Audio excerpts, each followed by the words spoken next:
Hi, this is New York State Senator Steve Rhoads with this week's Albany Update.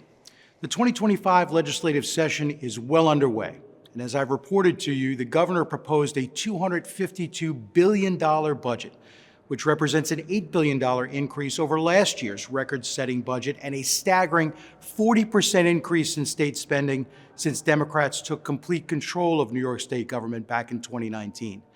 There is a reason why New York residents and businesses continue to flee this state, and unaffordability is at the top of the list.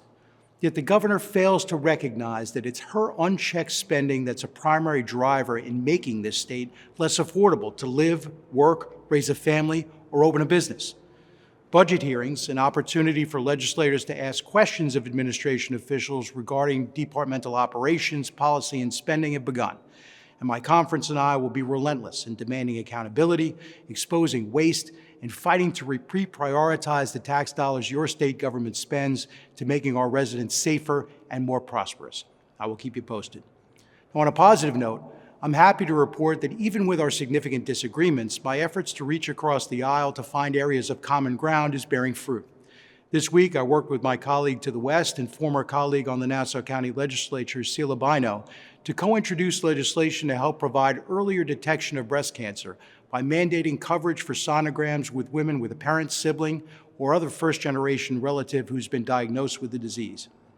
Sonograms are much more thorough and a comprehensive test than mammographies and are more successful at detecting breast cancer at its earliest stage when it's most treatable.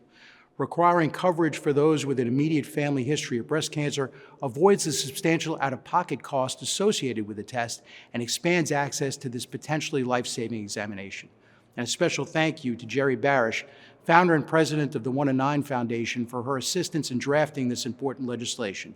The bill S-4072 has been assigned to the Insurance Committee for consideration. And I'm also pleased to report that another piece of bipartisan legislation, which I co-sponsored, passed the Senate yesterday. This bill, S-1157, creates the New York State First Home Savings Program and will allow residents to save up to $100,000 in a home savings account and to deduct contributions into that account from their state income tax.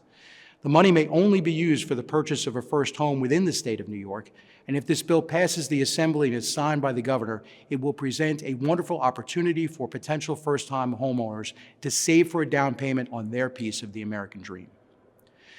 In the meantime, if you have any questions or concerns, or if my office can be of help, please don't hesitate to reach out. Our telephone number in the district office is 516-882-0630. The Albany office is 518-455-3161, or you can always reach me at rhoads@nysenate.gov by email. In the meantime, until we speak again, be smart and stay safe.